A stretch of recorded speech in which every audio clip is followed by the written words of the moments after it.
오늘 말씀은 누가복음 6장 1절부터 11절까지입니다. 제가 봉독합니다.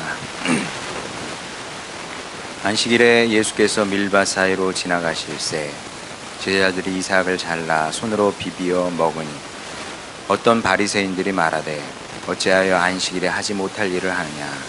예수께서 대답하여 이르시되 다윗이 자기 및 자기와 함께한 자들이 시장할 때에 한 일을 읽지 못하였느냐. 그가 하나님의 전에 들어가서 다만 제사장 외에는 먹어서는 안 되는 진설병을 먹고 함께한 자들에게도 주지 아니하였느냐. 또 이르시되 인자는 안식일의 주인이라 하시더라. 또 다른 안식일에 예수께서 회당에 들어가사 가르치실세 거기 오른손 마른 사람이 있는지라. 서기관과 바리새인들이 예수를 고발할 증거를 찾으려 하여 안식일에 병을 고치시는가 엿보니 예수께서 그들의 생각을 아시고 손 마른 사람에게 이르시되 일어나 한가운데 서라 하시니 그가 일어나 서거늘 예수께서 그들에게 이르시되 내가 너희에게 묻노니 안식일에 선을 행하는 것과 악을 행하는 것 생명을 구하는 것과 죽이는 것 어느 것이 옳으냐 하시며 무리를 둘러보시고 그 사람에게 이르시되 네 손을 내밀라 하시니 그가 그리하매 그 손이 회복된지라. 그들은 노기가 가득하여 예수를 어떻게 할까 하고 서로 의논하니라. 아멘. 본문 이야기는 우리와 상관없는 말씀처럼 보입니다. 무엇보다 우리는 바리새인처럼 그 이상한 사람이 아니거든요. 지금도 신신 깊은 유대인들은 안식일에 엘리베이터 버튼조차 누르지 않는데요. 높은 데 올라갈 일이 생기면 건물에서 이방인이 들어올 때까지 기다렸다가 몇 층 좀 눌러주세요 뭐 이렇게 한답니다.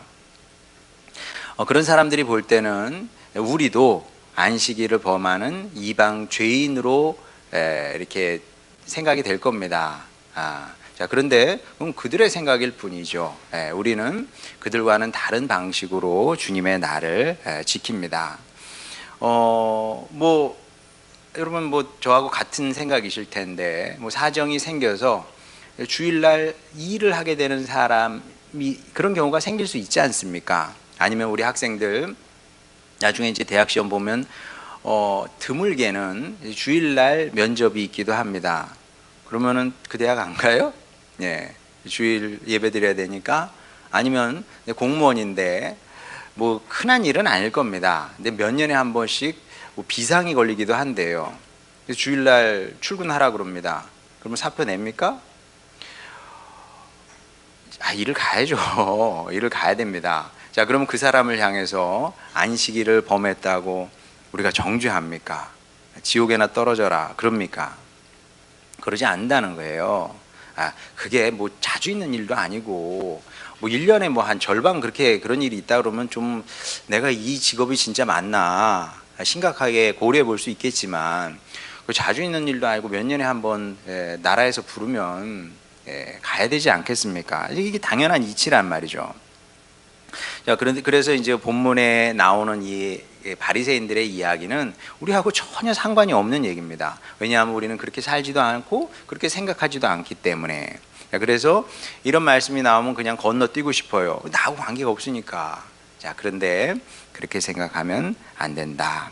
왜냐하면 제가 늘 얘기하는 것처럼 성경 전체는 모든 시대, 그러니까 모든 시대는 예수님 때부터 지금까지 그리고 앞으로 인류 역사가 얼마나 지속될지는 모르겠습니다만은 주님 오시는 그날까지 이건 변치 않는 겁니다. 하나님의 모든 말씀, 성경 전체는 모든 시대 모든 성도를 위한 말씀이다. 다 들어야 되는 겁니다. 내 마음에 들은 것만 받고 안 드는 건 버려버리고 이해가 안 되는 것도 버리고 이래서는 성경이 그냥 다 조각조각 나겠죠. 하나님의 말씀은 그렇게 받으면 안 되고 통으로 받아야 되는 겁니다. 그리고 실제로 모든 성경 말씀에는 우리가 반드시 들어야 되는 하나님의 말씀이 뜻이 음성이 숨겨져 있습니다. 그래서 우리는 겸손하게 주님 말씀하시면 제가 듣겠습니다 이런 자세로 성경을 읽고 묵상하고 또 묵상하면서 그 말씀 갖고 기도를 하고 이렇게 해야 되는 거죠. 자, 그러면 본문을 통해서 우리는 어떤 말씀을 들어야 될까? 자, 이 얘기를 하기 전에 지극히 상식적인 얘기를 해보도록 하겠습니다. 세상 모든 만물은 시간과 함께 낡아지고 경화되다가 입자로 사라지게 됩니다. 그렇지 않은 건 없어요. 세상에. 세상 존재하는 모든 것들은 이건 우주 차원에서의 법칙입니다. 그래서 물리학자들은 이 이름을 붙였어요. 연력학 제2법칙이다.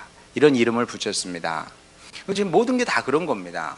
뭐 비근한 예로 동물은 태어나잖아요. 태어나면 시간과 함께 늙어집니다. 늙어갑니다. 그리고 늙어가다가 죽게 되는 거예요. 회춘? 불가능합니다. 회춘하고 싶죠. 그러나 뭐 모르겠습니다. 이제 뭐 아주 작은 동물들 같은 경우는 회춘하기도 한다는데 그러면 안 죽나? 네. 그 순간적인 회춘은 있을지 모르겠습니다. 이게 생물의 세계에서. 그러나 결국은 또 늙어져서 죽게 되는 겁니다. 예. 뭐 하고 싶죠, 회춘. 예. 저는 이제 간혹 이제 그 연예인들, 우리 시대의 탑 클래스 연예인들이 있잖아요. 근데 제가 나이가 먹은 것처럼 그들도 이제 나이가 먹었단 말입니다. 그러면은 세상 무상이 느껴져요. 아무리 관리를 잘해도요. 예. 이게 나이 들면 이렇게 처지잖아요. 게 남자도 이게 어쩔 수 없구나. 이게 살이 처지는구나. 어쩔 수 없어요. 회춘은 불가능한 겁니다. 그럼 동물만 그러냐? 예. 물건도 다 마찬가지입니다. 고무 제품도요. 사면 처음에는 말랑말랑하잖아요. 근데 계속 말랑말랑합니까? 그럴 수 없어요. 점점 경화되다가 갈라지게 된다는 거죠. 그러다가 쓸 수 없으니까 이제 버리게 되면 더 오랜 시간이 지나면 먼지처럼 돼서 입자로 사라지게 되는 거죠. 자, 이게 법칙입니다. 존재하는 모든 사물에 생명체에 적용되는 법칙이고 이건 바뀔 수 없는 거죠. 자, 그러면 이 법칙이 보이는 세계에만 적용이 되느냐? 아니, 그게 아니라 우리 마음 세계에도 적용이 된다는 거죠. 아이들 보게 되면 아이들 마음은 말랑말랑하고 부드럽습니다. 그리고 공감 능력도 탁월해요. 그래서 잘 웁니다. 아이들이 스스로 약하기 때문에 우는 것도 있지만 그런 것도 있는 거예요. 마음이 말랑말랑하고 부드럽고 공감 능력도 있고 그러니까 잘 우는 거죠. 그런데 나이가 들게 되면 나도 모르게 이게 마음이 점점 딱딱하게 이제 굳어지게 되는 거죠. 공감 능력도 떨어지게 됩니다. 마음이 무뎌지게 되는 거죠. 감정도 메말라지게 됩니다. 그래서 어른은 잘 안 웁니다. 못 울어요. 울 수가 없게 되는 거죠. 그럼 이게 또 마음만 그러냐? 아닙니다. 우리의 영혼도 마찬가지입니다. 우리의 영혼도, 우리의 심령이, 우리의 영혼이 시간이 지날수록 이게 점점 부드러워지고 이렇게 돼야 되는데 그렇게 되기보다는 우리의 심령도 점점 딱딱해져요. 신앙생활 초기 이 은혜 받았을 때는 이제 부드러웠다면 그걸 유지를 못하고 시간이 지날수록 점점 굳어지고 딱딱해지고 이렇게 되는 것을 보게 됩니다. 그 대표적인 예가 에베소 교회인데 요한계시록 2장 4절을 보도록 하겠습니다. 그러나 너를, 여기서 너는 이제 에베소 교회의 성도들을 얘기하는 거죠. 책망할 것이 있나니 너의 처음 사랑을 버렸느니라. 아마 그렇게 생각을 못했을 거예요, 에베소 교인들은. 근데 예수님은, 우리 주님은 이제 예민하시니까 그걸 아시는 거죠. 에베소 교인들은 이제 모를 수밖에 없는 것이 신앙생활을 계속 하고 있거든요. 신앙생활 계속 주일날 모여서 예배도 드리고 뭐 그 종교 활동도 하고 교회 일도 하고 사역도 하고 뭐 이렇게 한단 말이에요. 형식은 있어요. 근데 문제는 뭐냐면 내용이 없는 거예요. 사랑을 버렸으니까. 근데 이게 얼마나 심각한 건지 사람들은 잘 모른다는 거죠. 근데 이런 신앙은 굉장히 위험한 겁니다. 그래서 이제 위험하기 때문에 저도 자꾸 제 자신을 돌아봅니다. 너의 정체는 뭐냐? 너의 정체는 너 진짜냐 가짜냐 이놈 새끼야. 이런 말 하면 안 되는데 우리 애들이 설교 시간에 아빠 그런 말 하면 안 돼요 막 그러는데 저도 모르게 가끔 일상생활에서는 안 해요. 저한테 욕한 거니까 여러분 이해하시기 바랍니다. 저한테 욕한 거니까 너의 정체는 뭐냐? 네가 진짜냐 가짜냐? 이렇게 이제 스스로 돌아보려고 애를 쓰죠. 왜냐하면 이게 우리 영혼이 경화되고 딱딱해지고 굳어진다는 건 굉장히 위험한 일이기 때문에 그렇습니다. 자, 그리고 이제 그 사실을 본문이 잘 보여주고 있는데, 자, 우리가 먼저 이제 본문 이야기를 나누기 전에 분명히 알아야 되는 중요한 사실이 있는데, 바리새인이 다 틀린 건 아니에요. 이거 굉장히 중요한 겁니다. 바리새인들이 다 틀렸다고 할 수는 없어요. 안식일은 중요한 겁니다. 안식일을 지키는 건 굉장히 중요한 거예요. 자, 왜 그런지 한번 보도록 하겠습니다. 느헤미야 13장 18절, 17절, 18절. 내가, 느헤미야죠, 유다의 모든 귀인들을 꾸짖어 그들에게 이르기를 너희가 어찌 이 악을 행하여 안식일을 범하느냐? 너희 조상들이 이같이 행하지 아니하였느냐? 그래서 우리 하나님이 이 모든 재앙을 우리와 이 성읍에 내리신 것이 아니냐? 그럼에도 불구하고 너희가 안식일을 범하여 진노가 이스라엘에게 더욱 심하게 임하도록 하는도다 하고, 이게 이제 역사적인 경험이거든요. 이스라엘 백성들이 망할 수밖에 없었던 여러 가지 이유 중에 하나가 느헤미야가 볼 때는 안식일을 이제 우습게 생각을 한 거죠. 안식일 날 몹쓸 짓을 했어, 거룩하게 지키지 않았어, 그랬으니까 망한 거 아니냐. 자, 이렇게 성경에 기록된 내용입니다. 그렇기 때문에 이스라엘 안에는 안식일을 온전히 거룩하게 지켜야만 한다는, 그래야 우리가 다시 망하지 않는다는 공감대가 이게 형성이 돼 있었던 겁니다.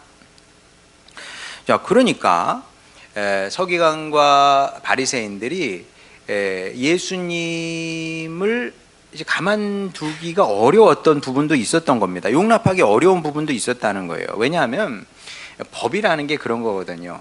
한 번 넘기가 어려운 거예요. 모든 법이 다 그런 겁니다. 한 번 하기가 어려운 거예요. 근데 한 번 딱 넘었어. 근데 아무 일도 일어나지 않았어. 그러면 어떻게 됩니까? 그러면 아무 일도 일어나지 않네? 그러면 그 법은 즉시 폐기 처분되는 겁니다. 유명무실해지는 거죠. 아니, 굳이 지킬 필요가 없잖아. 뭔가 범법을 했을 때 뭔가 불이익이 닥친다든지 뭐 제재가 가해진다든지 아니면 하다못해 벌금이라도 낸다든지 그러면은 무서워서라도 그 법을 계속 지키겠지만 법을 지킨다는 건 귀찮은 일이거든요. 귀찮고 힘든 일인데 법을 지킬 이유가 없잖아요. 아무런 제재가 나에게 가해지지 않으면. 자, 그래서 이스라엘의 종교 지도자들에게 예수님은 굉장히 위험한 인물로 다가왔을 겁니다. 가만 내버려 두면 이 걸핏하면 이제 안식일을 범하는 거죠. 그들이 볼 때는 그렇게 보이는 겁니다. 그렇게 되면 어떻게 됩니까? 나라와 민족의 미래가 위태로워질 수도 있겠다. 그러니까 이렇게 생각할 수밖에 없었던 부분도 있었던 겁니다. 자, 그러면 여기에 대한 예수님의 대응은 무엇이냐? 자, 첫 번째는 또 중요한 게 무엇이냐면 예수님께서 안식일을 폐하러 오신 건 절대로 아닙니다. 예수님께서 분명히 말씀하셨어요. 율법의 1.1획도 내가 폐할 생각이 없다. 안식일을 왜 폐합니까? 하나님께서 주신 법인데 지켜야지. 자, 근데 예수님께서 더 중요하게 생각했던 무엇이 있는 거죠. 안식일을 지키는 것이 무엇이냐? 이 질문 앞에서 바리새인들과 예수님이 생각이 다르셨던 겁니다. 다 지켜야 된다고 생각을 해요. 어떻게 지킬 것이냐? 그게 이제 틀렸던 거죠. 자, 예수님께서 어떻게 대응하셨는지 먼저 마태복음 12장 7절 보겠습니다. 나는 자비를 원하고 제사를 원하지 아니하노라 하신 뜻을 너희가 알았더라면 무죄한 자를 정죄하지 아니하였으리라. 자, 하나님께서 원하시는 게 뭐예요? 자비를 원하신 거죠. 자, 우리 9절 말씀하고 한번 비교해 보겠습니다. 예수께서 그들에게 이르시되 내가 너희에게 묻노니 안식일에 선을 행하는 것과 악을 행하는 것, 생명을 구하는 것과 죽이는 것 어느 것이 옳으냐 하시며. 자, 이게 자비의 마음인 거거든요. 자, 고통을 당하는 사람이 있어요. 그 사람을 보고 내가 안식일이니까 내가 아무것도 하지 않아. 반면에 안식일이지만 그러나 고통당하는 사람을 살리고 구원하는 것이 이게 중요한 거야. 이게 반드시 해야 되는 거야. 그러면 이 둘 중에 무엇이 자비의 마음이냐? 예수님께서 지금 이렇게 질문을 하시는 겁니다. 자, 이게 이제 예수님께서 우리에게 보이신 것이 무엇이냐면, 이 자비는 좀 어렵잖아요. 다른 말로 하면 긍휼입니다. 긍휼. 하나님의 마음을 우리에게 보이신 거죠. 예수님께서 아버지 하나님의 마음, 긍휼의 마음을 우리에게 보이신 겁니다. 자, 그런데 이게 긍휼이라는 것은 하나님의 역사, 그리고 성경 전체에서도 굉장히 중요한 단어 중에 하나입니다. 어떤 점에서 그러냐 하면 마음이 드러나는 때가 있잖아요. 마음이 드러나는 때가 있는 겁니다. 그래서 마음이 딱 드러났을 때 그 사람이 어떤 사람인지 알게 되는 거죠. 근데 하나님도 인격체이시기 때문에 하나님의 속마음이 드러나는 때가 있어요. 그래서 하나님께서 당신의 속마음을 일부러 보여주신 건 아닌데 어떻게 그 행동으로도 마음이 드러나거든요. 우리의 자녀들께 머리도 쓰다듬어 주고 안아도 주고 뭐 그러잖아요. 그러면 아이들이 뭐 사랑이 뭐냐고 물어보면 몰라. 근데 그 엄마 아빠의 행동이 기억이 나는 거죠. 세상에 사랑이 있다면 아마 그게 사랑이겠구나. 그런 거 아니겠습니까? 마찬가지로 하나님께서도 그걸 일부러 그러게 하셨겠어요. 근데 어떤 행동을 통해서 하나님의 마음이 드러나게 됩니다. 그렇게 이제 우리에게 하나님의 마음, 하나님의 인격, 성품이 있다면 그 기본적인 성품 중에 하나가 무엇인지 보여주셨는데, 그게 뭐냐면 그게 긍휼인 거예요. 하나님께서 우리에게 제일 먼저 보여주신 하나님의 속마음이 긍휼이었습니다. 자, 그걸 어떻게 아냐면 창세기 3장 21절 보겠습니다. 여호와 하나님이 아담과 그의 아내를 위하여 가죽옷을 지어 입히시니라. 이게 사실 굉장히 감동적인 얘기인데, 왜냐하면 이 당시에 아담과 하와는 죄를 지었잖아요. 끔찍한 죄를 짓고, 그리고 죄를 짓고 나면 이제 하나님과의 거리감이 생기잖아요. 보고 싶지 않은 거예요. 마치 우리 아이들이 뭔가 큰 잘못을 하고 나면 자기 방에 들어가 있는 거하고 똑같은 겁니다. 그렇게 이제 숨어 있는 거죠. 숨어 있어. 이게 혼을 내야 돼. 혼을 내고 뭐 종아리라도 때리고 막 이래야 되는 상황이에요. 근데 이 아담과 하와가 숨어 있는데 자신들이 벗고 있는 것을 안 거 아니겠습니까? 그러니까 부끄럽기도 하고 수치스럽기도 하고, 영적으로 하나님과의 관계에서도 부끄럽고, 그 다음에 아내와 남편 사이에서도 부끄럽고, 그 다음에 뭐 이렇게 된 겁니다. 그 모습을 보니까 하나님께서 원래는 이제 종아리라도 때려야 되는데 종아리를 때릴 생각을 못 하시고 긍휼의 마음이 돈 거죠. 그분 안에서 긍휼의 마음이 돌아서 옷을 직접 해서 입히셨다. 그런 내용입니다.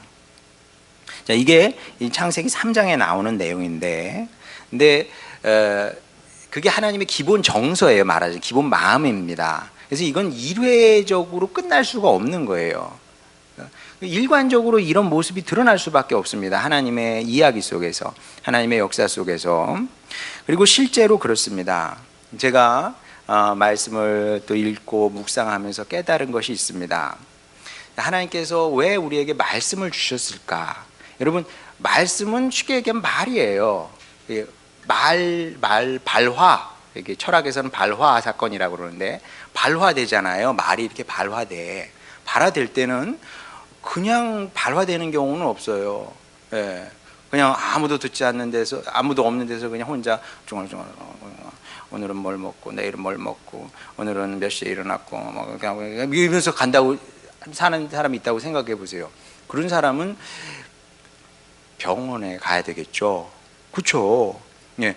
뭔가 말을 할 때는 뭔가 말을 하게끔 발화되게끔 하는 뭔가가 있는 겁니다. 하나님께서 말씀을 발화하신 거 아닙니까? 그러면 발화하게 하는 그 내면의 무엇은 무엇이냐 하면 그건 사랑이고 그건 긍휼이에요. 긍휼한 마음이 도라, 그분 안에서 도르니까 가만히 계실 수 없어서 당신의 말씀을 우리에게 주실 수밖에 없었던 거죠. 다 그래요. 성경 말씀은 제가 읽어보니까 다 그렇습니다. 안식일법도 다르지 않습니다. 여러분, 하나님께서 왜 안식일법을 제정을 하셨겠습니까? 안식일법을 딱 정해서 우리를 올가매려고 그런 법을 정해 놓으셨겠습니까? 당연히 그런 게 아니에요. 자꾸 하나님을 오해하지 마세요. 자꾸 하나님을 사람들이 오해를 해서 저는 그런 거 보면 마음이 아프고 참 힘들어요. 왜 저렇게 생각하고 왜 저렇게 삐딱할까? 여러분이 여러분 자녀에게 잔소리하면 그 잔소리로 여러분의 자녀를 올가매려고 합니까? 그거 아니잖아요. 마찬가지로 하나님께서도 그런 의도를 갖고 아니 뭐 안식일법 아니라 무슨 법도 마찬가지입니다. 그래서 주신 것이 아니다. 자, 그러면 왜 안식일법을 우리에게 주셨냐? 왜냐하면 그 법이 없으면 사람이 불쌍해지고 가련해지기 때문에 그렇습니다. 진짜 그래요. 그 법이 없으면 사람이 불쌍해지고 가련해지는 겁니다. 이렇게 얘기를 하면 그래요. 그러면 사람이 일주일에 한 번은 쉬어야 된다는 얘기군. 그렇지. 일주일에 한 번 안 쉬면 사람이 불쌍해지고 가련해지지. 뭐 그런 부분도 없지 않아 있을 겁니다. 사람이 쉬어야죠. 자, 그런데 그런 의미가 아니고요. 사람은 주기적으로 하나님을 뵙고 영적인 공급을 받아야 사람답게 살 수 있기 때문에 그렇습니다. 사람답게 사는 게 뭐냐 라고 질문을 했을 때 사람들은 좋은 옷을 입고 좋은 음식을 먹고 뭐 이런 걸 생각을 해요. 아니면 사람들이 나를 알아주고 그 사람답게 사는 게 아니에요. 하나님께서 보실 때 다른 차원, 우리 삶에는 더 깊은 차원의 의미세계가 있는 겁니다. 사람은 그렇게 사는 게 아니에요. 하나님께서 원하시는 삶이, 사람다운 삶이 있는 건데, 그리고 사람은 그렇게 만들어졌어요. 하나님으로부터 은혜를 받고 공급을 받아서 그렇게 살아야만 제대로 살 수, 복의 사람으로 살 수 있는 거죠. 그렇게 만들어진 겁니다. 그래서 하나님은 사람을 살리고 구원하고 복 주시기 위해서 안식일 법도 제정을 하신 겁니다. 그런데 종교 지도자들은 뭐 그런 거 생각하지 않아요. 하나님의 뜻 뭐 이런 거 생각하지 않습니다. 그런 거 생각하지 않고 이거 그냥 법으로 받아들인 거예요. 안식일 법으로 받아들여서 이거를 무기 삼아서 사람들을 정죄하기도 하고 또 배척하기도 하고 뭐 이렇게 했던 거죠. 그래서 비유하자면 이거를 여러분 집에 가면 다 식칼이 있습니다. 식칼 말 그대로 식을 위한 먹을 이 음식을 위한 칼 아니겠습니까? 부엌에서 그걸 갖고 뭐 고기도 자르고 뭐 채소도 자르고 뭐 과일도 깎고 뭐 그렇게 그래서 살리는 거잖아요. 그래서 원래 식칼이라는 말은 굉장히 좋은 말입니다. 식칼 그러면 좀 무서운 느낌이 있습니다만 좋은 말이에요. 식칼은. 근데 왜 그게 무섭게 다가오냐면 그거 가지고 또 나쁜 짓도 하거든. 그거 가지고 뭐 사람을 찌르기도 하고 해하기도 하고 그러는 겁니다. 목적에 맞지 않게 사용을 하면 그런 일이 일어나는 거죠. 근데 바리새인들이 그랬던 겁니다. 한 목적성, 이게 중요하거든요. 한 목적성. 그러니까 안식일법을 그 목적에 맞게 이해를 하고 사용을 해야 되는데 바리새인들은 그걸 갖고 사람을 이제 죽이고 실제로 죽일 생각을 했고 실제로 죽이고 그렇게 했던 겁니다. 자, 그러면 이게 서기관과 바리새인들만의 문제냐? 당연히 그렇지 않고요. 이게 중요한 겁니다. 이게 바리새인들만의 문제가 아니고 우리도 그렇게 될 수 있습니다. 그 습관이 되잖아요. 뭐든지. 아, 일요일 날은 교회 가는 날. 여기 가야 좀 안 가면 좀 찝찝하잖아요.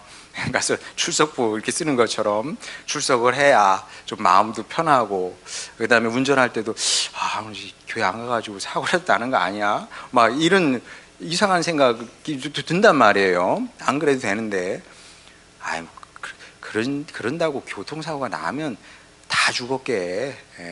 그런 생각은 안 해도 돼요, 여러분. 하여간 나 편하기 위해서 이제 습관처럼 이제 교회에 오는 겁니다. 자, 근데 계속 그렇게 살게 되면, 이 습관이 돼서 그렇게 살게 되면, 나도 모르는 새 내 영혼이, 내 심령이, 내 마음이 경화될 수 있다는 거죠. 딱딱해져. 그러면 뭐만 남는지 아십니까? 그러면 법만 남는 겁니다. 이건 예외가 없어요. 그냥 그러면 남게 되는 것이 법밖에 없는 겁니다. 이스라엘의 종교 지도자들처럼 법을 들이대면서 정죄 사역만 열심히 하는 겁니다. 다행히 내 마음에 안 드는 것들은 다 그냥 죽여버리는 거예요. 그냥 저주하고 지옥에 보내버리고 막 이런 일만 열심히 하는 겁니다. 그러면서도 이게 얼마나 끔찍한지 잘 몰라요. 그리고 여러분, 우리 주님은 우리에게 너의 십자가를 지고 나를 따르라 그랬잖아요. 주님을 따른다는 것은 십자가를 진다는 거예요. 근데 여러분, 이건 어려운 일이거든요. 남을 정죄하는 건 굉장히 쉬워. 어차피 나도 아니니까. 당신이 뭐 지옥에 가거나 말거나, 특히 내 마음에 안 들면은 지금 당장 지옥에 보내고 버리고 싶어. 너 지옥에나 가라, 저주 받아라. 얼마나 쉽습니까? 그러니까 쉬운 건 하는 게 아니에요. 쉬운 거 누가 못해. 그거를 너 지옥에 가라, 이 저주 받을 놈아. 그 누가 못해. 그거는 누구나 다 할 수 있는 겁니다. 아이들도 얼마나 잘해. 욕 얼마나 잘합니까? 쉽잖아요. 그게 십자가 지는 건 아니지 않습니까? 근데 그러면서도 그게 끔찍한 일인데, 끔찍한 일인지 모르면서 그 일을 하는 겁니다. 자, 근데 이제 또 이렇게 얘기하면, 목사님, 성경에 보니까 예언자들, 사도들도 심판과 저주의 말씀을 선포를 했던데, 뭐 그럴 수 있잖아요. 이렇게 얘기하는 사람이 있습니다. 자, 그런데 여러분이 반드시 깨달아야 되는 사실이 있습니다. 진짜 그런 사람들이 있어요. 내가 선지자다 그러면서 막 저주와 심판 막 쏟아붓습니다. 하여간 나하고 맞지 않으면 다 그냥 심판하고 저주하는 말을 막 쏟아부어요. 근데 그거는 자칭 거짓 선지자예요. 자, 왜냐하면 하나님의 사역자들은, 적어도 성경에 나와 있는 하나님의 사역자들은 사람이 밉고 싫어서 심판과 저주를 선포하지 않았습니다. 이게 굉장히 중요한 거예요. 물론 안 미울 수는 없어요. 안 미울 수는 없지 하는 지시, 행동이 어떻게 안 믿겠습니까? 근데 하나님의 사역자들은 그럼에도 불구하고 그들이 너무 싫고 미워서 근데 지옥에나 가라, 저주받아 마땅한 놈들아, 이렇게 얘기하지 않았다는 겁니다. 특히 예언서를 읽다 보면 굉장히 감동적인 부분을 만나게 됩니다. 이거는 뭐 감동이 아니라 충격적이죠. 충격적이야. 이제 우리가 나중에 성경대학 갈 때, 특히 이제 예레미야를 배울 때, 여러분과 함께 나누도록 하겠습니다. 이건 뭐 감동이 아니라 이건 충격이야. 벌써 걱정이 되는데 제가 그걸 얼마나 성경대학에 잘 설명을 할 수 있을지 미리부터 기도하시기 바랍니다. 김성열 목사가 잘 하게 해달라고. 그게 어떤 부분이냐면, 그 예언자들은 이스라엘 백성과 자신을 구분하지 않았다는 거예요. 이게 진짜 중요한 겁니다. 나는 하나님의 사역자로 서 있잖아요. 이스라엘 백성들은 지금 개판 5분 전이란 말이에요. 이게 지금까지 망하지 않은 게 지금 이상해. 나와 그들은 달라. 다른데도 이스라엘 백성과 자신을 구분하지 않았다는 거예요. 구분하기는커녕 하나의 운명 공동체로 봤습니다. 내가 이스라엘이고 이스라엘이 난 거예요. 예? 내가 이스라엘이고 이스라엘이 나야. 전 이해가 안 가죠. 아니 이사야 선지자님, 당신이 뭘 잘못해서 당신이 이스라엘입니까? 예레미야 선지자님, 당신이 얼마나 참 거룩하고 흠 없이 그렇게 주님의 사역자로 사는데 당신이 어떻게 저 더러운 이스라엘 백성하고 같을 수가 있어요? 근데 선지자들은 아니야, 이스라엘이 나고 내가 이스라엘이야. 근데 이게 사실 예수님의 마음이기도 한 거거든요. 당신과 인류를 구분했으면 돌아가실 이유가 없어요. 당신과 죄 많은 인류를 하나라고 생각하기 때문에, 하셨기 때문에 십자가를 지실 수 있었던 거죠. 그럼 예수님은 예수님이라고 치고, 아니, 예언자들은 이런 고귀한 마음을 어디서 배웠을까요? 네, 어디서? 네, 잘은 모르겠습니다만은 그분들이 하나님을 늘 가까이 하면서 하나님께 배운 그런 마음이 아닐까 싶습니다. 그들이 하나님을 가까이 하면서 하나님이 어떤 분인지 알게 된 거죠. 하나님이 어떤 분입니까? 하나님은 사랑의 주님이죠. 하나님은 사랑의 주님인 겁니다. 세상의 모든 죄인을 싸그리 죽여버려, 이게 하나님의 뜻이겠습니까? 사람은 그러길 바라는 것 같아요. 사람들은 자기 안에 들보를 보지 못하고 하여간 내 마음에 들지 않는 사람들은 다 죽여버리고 싶어 해요. 이게 사람의 마음이죠. 근데 그게 사람의 마음일지언정 어떻게 하나님의 마음이겠습니까? 그게 어찌 하나님의 뜻이겠습니까? 자, 그러면 성경에 나와 있는 그 무서운 심판과 저주의 선포의 말씀을, 그럼 그건 어떻게 받아들여야 됩니까? 그것도 뭐 어렵지 않아요, 여러분. 여러분도 자녀를 키우면서 속이 터지지 않나요? 속이 터질 때가 있어요. 그러면 막말하기도 하거든요. 너 이 자식아 이딴 식으로 하면 빌어먹을 줄 알아, 뭐 이런 식으로 말을 한다는 거죠. 그럼 여러분, 그 말을 하는 여러분은 진짜 여러분의 자녀가 빌어먹기를 바랍니까? 우리 아들 우리 딸은 반드시 빌어먹게 될 거야, 지금 이따위로 살고 있으니까. 확신한다, 믿어 의심치 않는다, 그런 마음으로 그런 욕을 자녀들에게 합니까? 그렇지 않거든요. 그런 부모가 어디 있겠습니까? 주님의 마음도 다르지 않은 겁니다. 심판 저주의 메시지를 전하실 수밖에, 이 예언자들 통해서 전하실 수밖에 없어요. 왜냐하면 그대로 가면 진짜 그렇게 되거든. 그걸 어떻게 막겠습니까?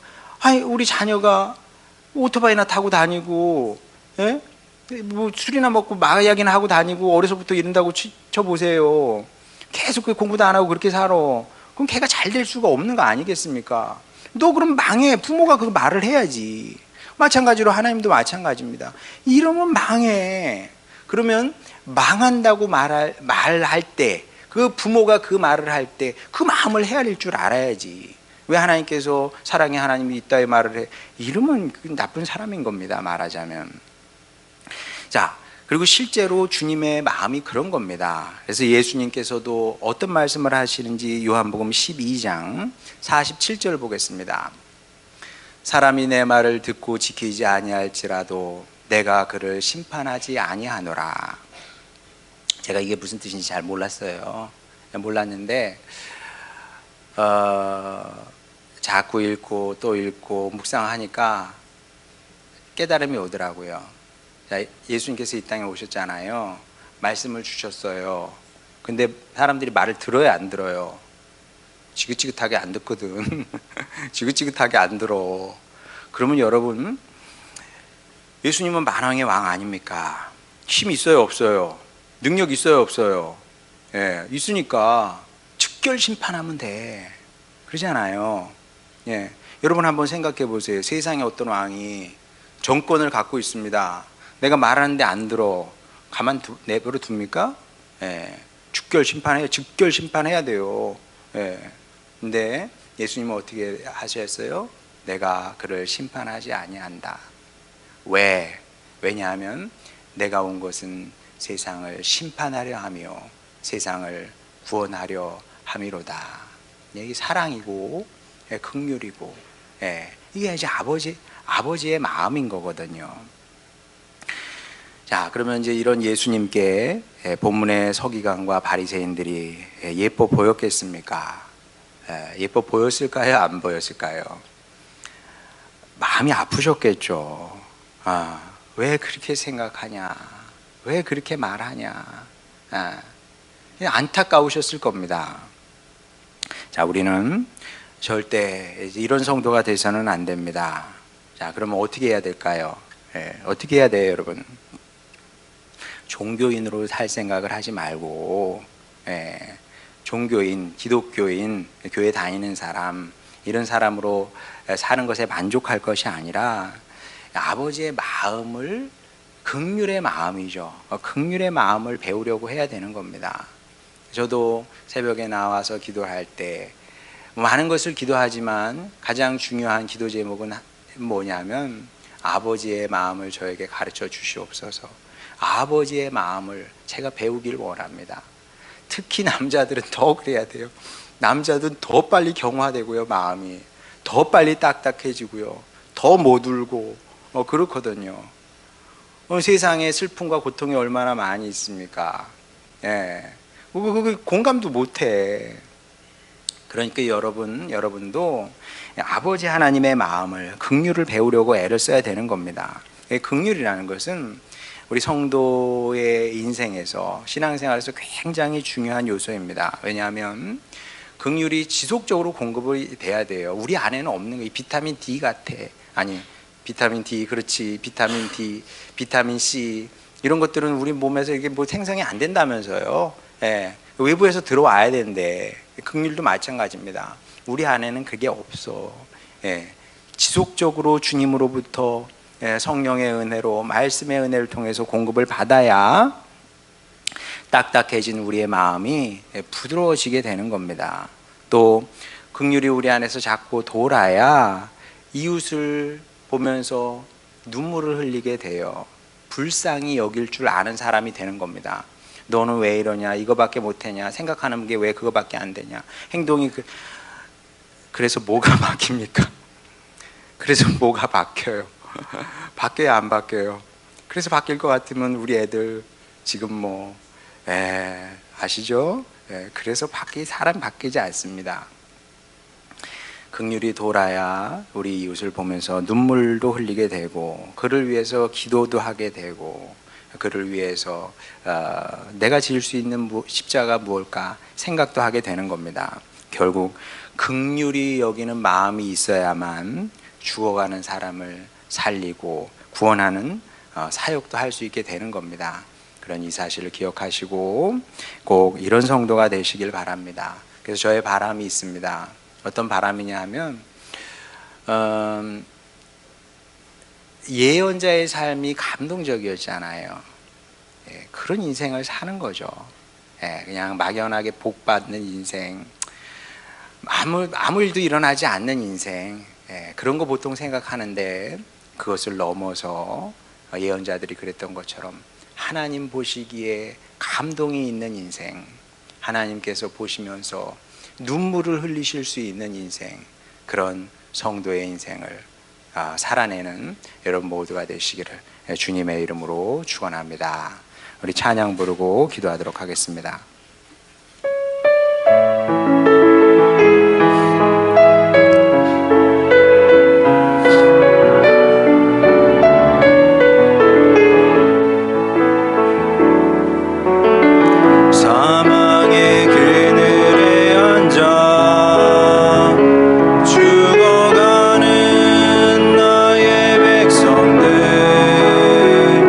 절망과 굶주림에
저의 기도가 여러분의 기도가 되기를 원합니다.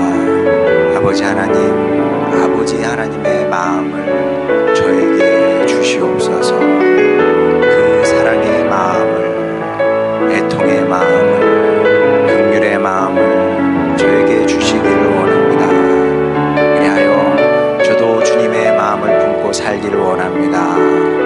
예언자들이 그랬던 것처럼, 사도들이 그랬던 것처럼 주님의 마음을 갖고 삶으로 말미암아 주여 저도 이 땅에서 구원의 사역을 감당키를 원합니다. 큰 바람이라면 주님, 그리하여 저도 주님의 마음에 감동이 되길 원합니다. 그런 사역자의 인생을 살게 하여 주시옵소서. 이런 기도 제목으로 주님께 나가도록 하겠습니다. 기도하시겠습니다. 우리 사랑하시는 아버지 하나님, 여기 주님의 자녀들이 있습니다. 아버지 하나님, 우리는 날마다 새로워지기를 원합니다. 사도 바울이 고백합니다. 우리의 겉사람은 날이 갈수록 부패해지나 우리의 속사람은 날이 갈수록 새로워진다고 그럽니다. 아버지 하나님, 그 새로움의 역사가 우리 가운데 있게 하여 주시옵소서. 주여, 주님의 마음을 우리에게 부어주시기를 원합니다. 사랑의 마음을 부어주시옵소서. 자비의 마음을 부어주시옵시고 긍휼의 마음을 우리에게 부어주시옵소서. 주님 마음이 없이는 우리는 주님의 일을 할 수가 없습니다. 주님의 마음을 갖고 주여 우리 사역자의 인생을 살게 하여 주시옵소서. 그렇게 사람을 만나게 하여 주시고 또 사람 가운데서 사역하기를 원합니다. 아버지 하나님, 그리하여 우리 하늘소망교회 식구들은 종교인으로 사는 것이 아니라, 그냥 기독교인으로 사는 것이 아니라 하나님의 마음을 갖고 세상에 나아가서 세상을 변화시키는 주님의 일꾼이 되기를 원합니다. 아버지 하나님, 그런 주님의 사역자가 되겠사오니 아버지 우리를 세우시사 이 시대의 예언자와 같게 하시고 이 시대의 사도들과 같기를 원하오니 아버지 우리를 통해서 주님 기뻐하시는 일들, 계획하신 일들 다 이루며 살아가는 축복의 자녀들 되게 하여 주시옵소서. 우리를 사랑하시는 아버지 하나님, 말씀 주시니 감사드립니다. 이 말씀 우리의 마음에 잘 새겨지게 하여 주시옵시고, 그리하여 우리 예수님의 뒤를 따라, 우리 선지자들의 뒤를 따라 구원의 사역 감당하는 우리 하늘소망 식구들 되게 하여 주시옵소서. 예수님의 이름으로 기도드렸습니다. 아멘.